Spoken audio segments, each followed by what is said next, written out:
Hey, what is up mortals? It's Kiki Cakes here, and before we get into today's video, there's something I like to say. I'd like to let you all know that we have a merch store. Some of the items in it are only available for a limited amount of time, so if you're interested, go to the description and check it out. Each purchase helps us to make more content. Secondly, if you didn't know, only 25% of you guys are subscribed to us, so please hit that subscribe button and click the bell icon. Now with that out of the way, let's get into the video. Today we're doing more multi-dives where we'll be explaining the characters Dr. Kuseno, Dr. Genus, and Armored Gorilla from One Punch Man. The first person we're going to talk about is Dr. Kuseno, who we first saw 4 years before the start of the series when he was passing through Genus' hometown while hunting for the cyborg that destroyed it. While he was traveling through town, Genus convinced the doctor to take him with him and turn him into a cyborg that could defeat the monster who destroyed his village. Once he was changed into a cyborg, Genus promised the doctor he would find and defeat the mad cyborg. We don't see Dr. Kuseno again until after Genus has already met and become Saitama's student. Saitama is seen repairing and adding new parts onto Genus while the boy tells Dr. Kuseno all about his admiration for Saitama. Dr. Kuseno simply tells him that he's made new parts for Genus that will make him stronger than Saitama. The next appearance of Dr. Kuseno is after Genus defeats G4 and brings the doctor some of its parts, asking him to use them to make him stronger. After a brief state of shock, Dr. Kuseno tells Genus he wants to meet Saitama the next time he comes and asks Genus to be careful and remember that he isn't alone in his fight. We next see Dr. Kuseno after Genus was defeated by Goketsu, and the doctor spends the whole night fixing Genus' body.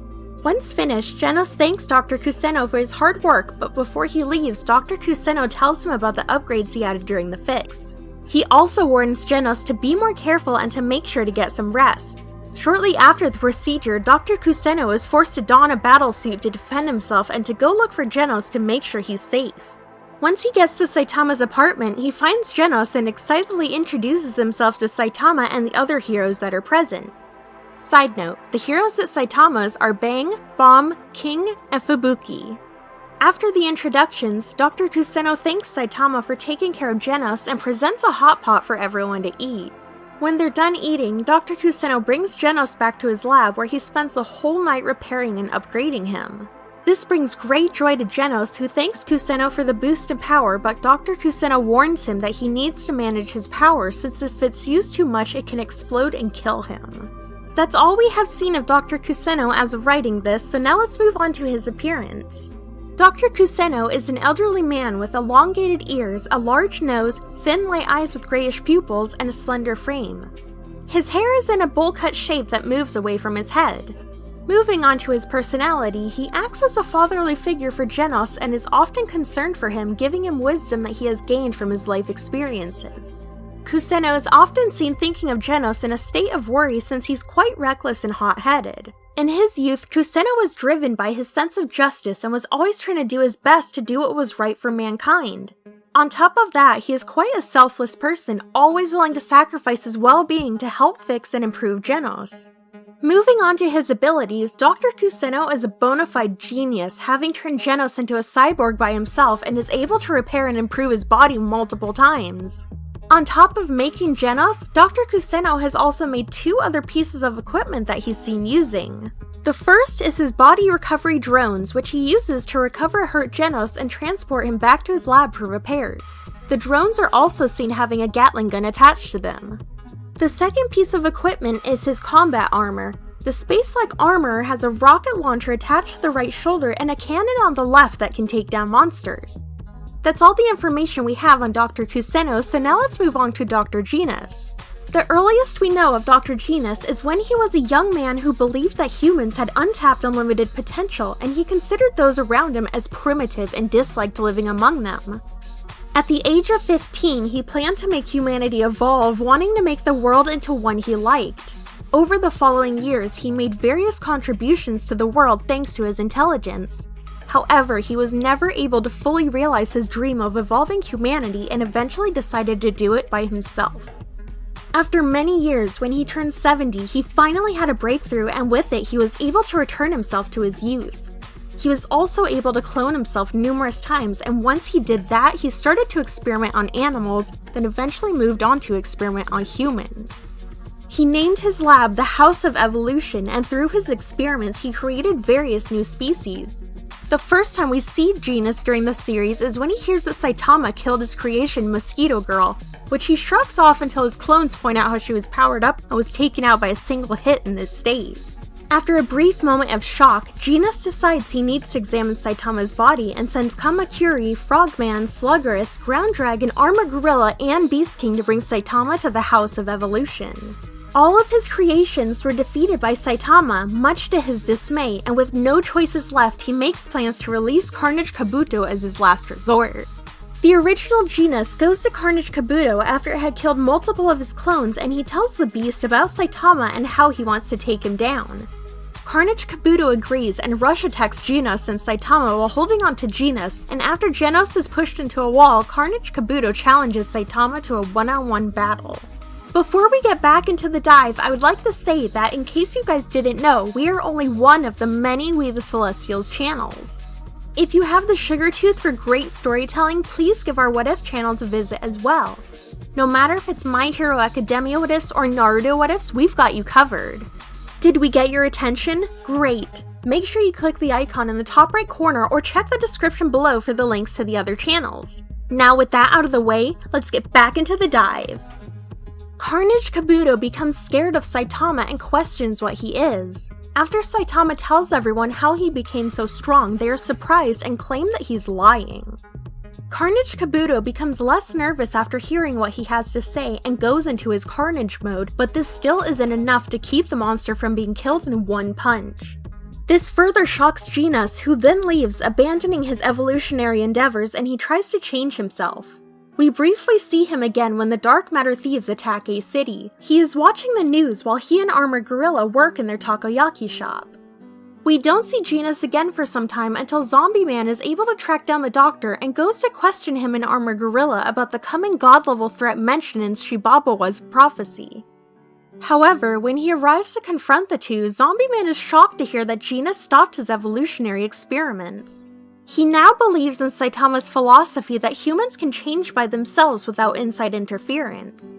Genus tells Zombie Man about his theory on why Saitama is so strong, explaining how he passed his limiter and at the same time lost his hair and the will to live and experience his surroundings. He also explains to Zombie Man why he opened a takoyaki shop before the hero leaves. We don't see Genus again until after Goro was defeated by Saitama, when Zombie Man goes to Genus begging the doctor to help him break through his limiter to gain godlike power like Saitama. Genus agrees and brings Zombie Man to his basement to experiment on him and hopefully break his limiter. That's all we know of Genus' history, so now let's move on to his appearance. Despite him being over 100 years old, Genus still looks like a young man thanks to his genetic experiments. He is an average-looking man with blue eyes and black hair parted to its right, and he is seen wearing rectangular glasses. Moving on to his personality, he usually acts superior to others, since at a young age he became disillusioned with society due to his intelligence and ideals. On top of that, for most of his life he was driven by his ideals to evolve society.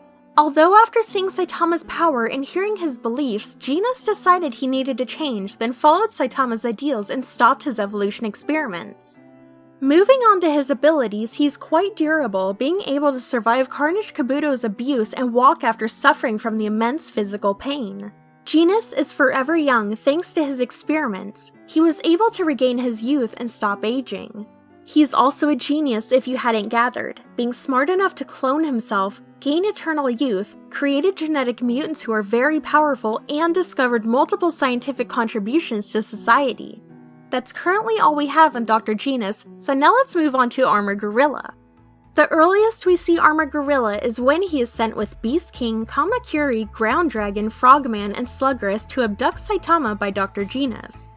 They try to ambush him, but Kamakuri, Frogman, and Sluggerus are instantly killed by Saitama. Genus tries to aid Saitama, but Armored Gorilla starts to fight him. While the two fight, Saitama kills Beast King and Ground Dragon, and when the battle is over, Armored Gorilla is seen missing his helmet and robotic limbs after his defeat. Armored Gorilla initially acts cocky, saying they'd never be able to defeat Beast King, but when Saitama walks over holding Beast King's eye, Armored Gorilla quickly apologizes and answers any questions he's asked, hoping to survive the ordeal. After telling them all about Dr. Genus and his past, they leave Armored Gorilla in his destroyed condition, but he does send a message to Dr. Genus to warn him.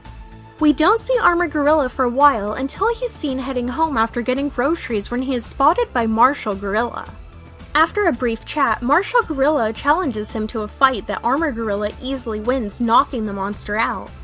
Unknown to him, Zombie Man follows Armored Gorilla back to where Genus is hiding. Eventually they arrive at Dr. Genus's takoyaki shop and Zombie Man threatens Armored Gorilla for information about the House of Evolution. Armored Gorilla tells him about the destruction of the organization, much to the hero's surprise, then takes him to Dr. Genus. While Zombie Man and Dr. Genus talk, Armored Gorilla is seen sitting behind the doctor, concerned for his well-being. That's all we have on Armored Gorilla's history, so now let's move on to his appearance. Armored Gorilla is a massive cyborg with a gorilla head. His body is armored with spikes on the shoulders, knee pads, and gauntlets. His armor's belt buckle resembles a gorilla's face, and the chest plate has a custom patch featuring the letters A and G arranged in a diamond shape. Moving on to his personality, Armored Gorilla initially behaves like a robot, communicating with technical readouts in a robot-like voice. After his colleagues are killed, he drops the facade and speaks normally, saying he just wanted to sound cool. Under stressful situations, Armored Gorilla is a spineless person who apologizes profusely and bargains, hoping to get the best-case scenario. After the House of Evolution's change, Armored Gorilla is able to blend in with society and becomes more mellow and sullen while assisting Dr. Genus at his restaurant. Even when Marshall Gorilla tries to fight him, he simply punches him out cold, trying not to cause any trouble. Moving on to his abilities, Armored Gorilla is a demon-level threat, being considered the third strongest member of the House of Evolution. Armored Gorilla is seen having immense strength, being able to shatter solid concrete from mere impact, leap great heights, create craters from landing, and he was able to knock out a tiger-level threat in one punch.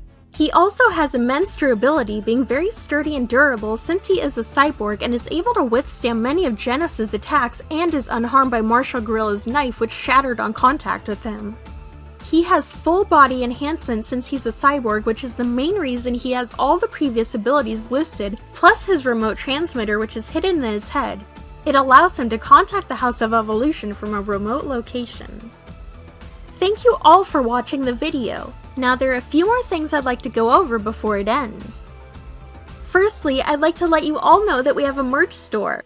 Some of the items in are only available for a limited amount of time, so if you're interested, go into the description and check it out. Each purchase helps us make more content. Secondly, I'd like to thank our $5 and up Patreon supporters for helping to fund these videos. Lastly, on behalf of We the Celestials, I'd like to thank the writer for this video as well as the audio and video editors. Their details are in the description below. If you're a voice actor, editor, or writer, or you're interested in becoming one of those, go to the Discord that is in the description of this video and hit up the head of one of those areas. We're always looking for members to join us. That's it from us for today's video. So thank you all for watching, and don't forget to hit that subscribe button if you're interested, and hit that like button if you liked the video. Until next time, peace out mortals, have an amazing day!